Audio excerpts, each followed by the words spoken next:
Hello everyone, it is I, the usual narrator. And next up we have Garbodor. Alongside Vanillux, it is often maligned as one of the designs that embodies the 5th generation's supposed lack of creativity, but look at the sheer detail it possesses. It's not just garbage, it's garbage spilling out of a garbage bag. Plus, it's really not that different from Gen 1's Muck and Wheezing. One could even view it as their Gen 5 counterpart, especially since, like them, Garbodor is also based on a type of pollution. Finally, Garbodor is amazing simply because it was featured on an episode of It's Always Sunny in Philadelphia. It came out and threw trash all over the ring, then started eating garbage. Today, we're going to examine how well Garbodor was able to trash the competitive scene. So we ask, how good was Garbodor actually?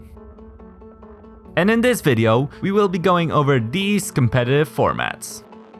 Garbodor's Mono-Poison typing excluded it from the OU and UU tiers of its debut generation. However, in RU it began showing glimpses of how useful it could be in less power-grabbed tiers, with Spikes, Toxic Spikes, Poison typing to absorb opposing Toxic Spikes upon entry, a Fighting Resistance, and Explosion to deny Rapid Spin. Garbodor had a lot of excellent traits. The main problem was that for the most part, it had a tough time competing with the mostly superior Quillfish, who also possessed all of these traits as well as other incredible tools in Taunt, Intimidate, Scald, higher speed, and a resistance to fire that let it completely counter Entei. However, a truly outclassed Pokemon would never be seen, whereas Garbodor saw quite a decent chunk of tournament play. So how did it differentiate itself? Well, it had much better special defense. Unlike Quillfish, it could take a hit from Life Orb Moltres and didn't have to run from every possible electric move in the tier, of which there were a lot. It also packed a highly useful grass resistance, which was incredibly valuable in staving off Pokemon like Lilligant and Sceptile that Quillfish stood no chance against. Also meant that Garbodor paired beautifully with the amazing Alomomola, not exacerbating weaknesses, unlike Quillfish. Finally, Garbodor's Aftermath allowed it to land a nasty chunk of chip damage against a physical attacker that feinted it, stacking even more in conjunction with Rocky Helmet. This was excellent against massive threats like Druddigon and Durant. As a result, Garbodor had a nice role in RU. However, as a result of being more niche than Quillfish, Garbodor's low usage led to it dropping to NU. There it really came into its own. It was absolutely excellent and one of the best Pokemon in the tier. For the longest time, it had to compete with the brutally overpowered Scolipede, but once that annoying bug was banned, Garbodor established itself as NU's new top spiker. All the traits that made it solid in RU were even more useful in NU thanks to the significantly lower power level and the complete lack of good rapid spinners. Its defensive utility was off the charts between checking Girder, Sawk, Saucebuck, and Serperior and spending crazy amounts of chip damage every which way. Sometimes it even ran Toxic just to ensure it crippled something directly. It fit on just about every team. For faster offensive teams, it could use faster sets with Focus Sash, Weak Armor, and Explosion, while for bulkier teams, it could take it slow, running Black Sludge or Rocky Helmet and sticking around with Pain Split. Garbodor's hazard support was so reliable that it was just about impossible to stop, and its multiple layers made already scary Pokemon like Tauros become automatic KO machines. Garbodor was so common, it often didn't even bother with Toxic Spikes. They'd likely just get absorbed by the opposing Garbodor. Garbodor generally stuck to its main two sets, but some players even tried Scarf Garb. It could still throw down spikes on switches, and the extra speed allowed it to threaten a ton of offensive Pokemon, such as Charizard. Overall, Garbodor could really do whatever it wanted. No matter what, it was the pinnacle of reliability, as you could bring it every game and it would do its thing no matter how much the opponent knew it was coming. As a result, it was one of NU's best, most definitive Pokemon, and was even quite good in RU as well. That's a great debut generation right there. Oras. Garbodor's Gen 6 was almost an exact repeat of its Gen 5. Once again, it was decent in RU. A little worse than the previous generation, but legitimate nonetheless. Its spiking didn't go unchecked, as the tier had plenty of anti-hazard options between Rapid Spin, Blastoise, and Hitmonlee, as well as a plethora of defoggers now that the move has been buffed. However, those Pokemon rarely wanted to actually switch into Garbodor. Even Flygon feared Toxic, which thanks to Gen 6's new mechanic could never miss coming from a poison type, like Garb. Garbodor did have Spike's competition in form of Mega Glalie, which made it tough to fit sometimes, but at the same time, Mega Glalie did take up a Mega slot, and Aryu had another amazing Mega in the form of Camerupt. Thus, Garbodor offered some terrific roll compression. It was also a great choice for teams with grass types that weren't Venusaur, as it offered protection against Drapion's toxic spikes, and unlike Drapion itself, Garbodor of course had spikes and even countered the dangerous Virizion.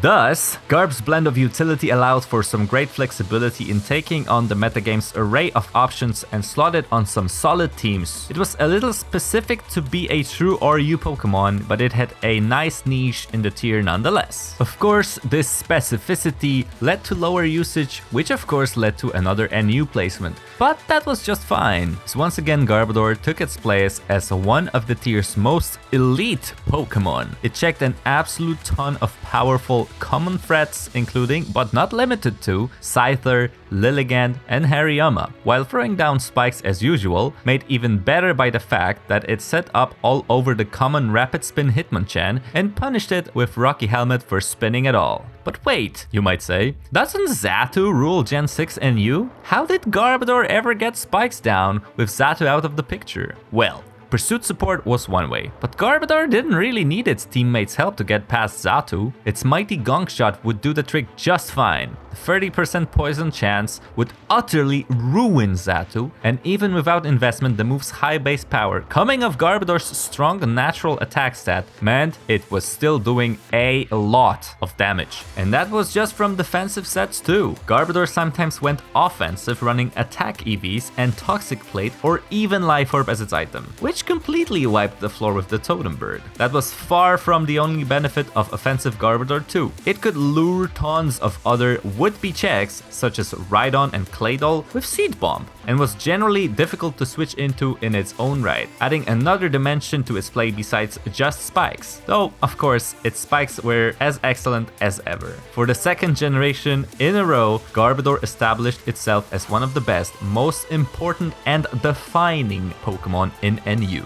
Sun and Moon. Generation 7's power creep meant Garbodor could no longer hang on to its niche in RU, but it was an absolutely tremendous NU Pokemon once again. Its classic bulky variant was quite solid. Punishing physical hits with Rocky Helmet was more valuable than ever, with Scarf Passimian, U-turning all over the place, as well as comfy spamming Draining Kiss. As always, spikes were terrific, and the fact Garbodor checked so many Pokemon such as the aforementioned, as well as the ever-annoying Whimsicott, and more, really was an icing on the cake. However, for the first time ever, bulky Garb was not its main variant. The offensive set was. With the addition of Stomping Tantrum, it was more threatening than ever, and Toxic Plate boosted Gunk Shots were immensely difficult to switch into for much of the tier, given how 30% poison would ruin even the incredibly bulky Eviolite Rhydon. By going offensive, Garbodor ensured that spamming Gunk Shot was something it wanted to do in general, which made it a lot better when it went up against Xatu. It didn't have to get embroiled in difficult prediction games like the bulky set sometimes did. It would simply spam its powerful stab like it normally would and not worry about not being effective without getting spikes. It was so dangerous that spikes were almost an afterthought. Almost. That said, Garbodor did really lean into its offensive potential.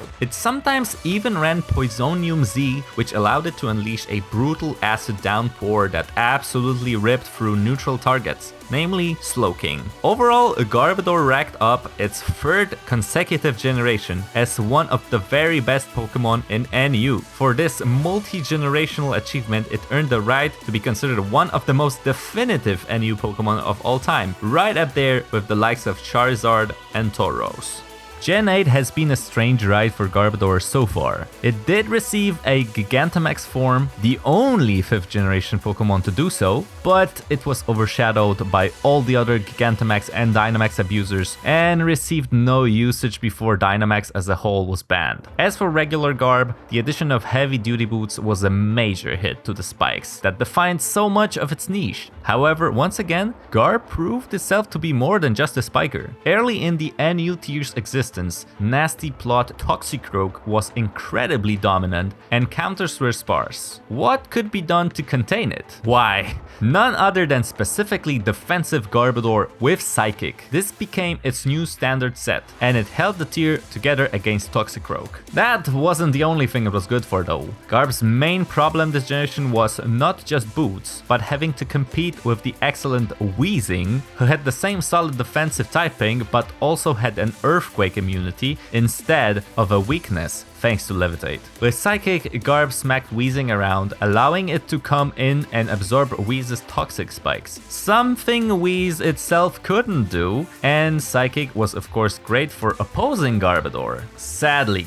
the transient nature of the tiering run can be cruel, and while Garbodor had been fortunate enough to withstand it until now, its time had finally come. Toxicroak moved up to RU, and thus Garbodor's biggest niche over Weezing completely disappeared. Garbodor itself did not immediately follow suit, but its usage deteriorated significantly in the Isle of Armor. It went back to its classic physically bulky Rocky Helmet set, but it was rarely seen, simply because it was worse than Weezing defensively, and spikes were no longer as incredible thanks to the ubiquity of heavy-duty boots. Once the Crown Tundra came around, that was it for Garbodor. For the first time ever, it tumbled past NU. When it rains, it pours. As Garb didn't just fall into PU, it fell past PU and landed in untiered. There's something funny to be said for the garbage Pokemon not being good enough for the tier named after an unpleasant stench, but we find it sad to see this titan of NU so disgraced. Why is it that Garbodor can't find a niche all the way down in PU? Simple. The Crown Tundra brought with it some good old power creep whose well-known trickle-down effect knocked, you guessed it, Weezing into PU as well, leaving Garb hopelessly outclassed once again.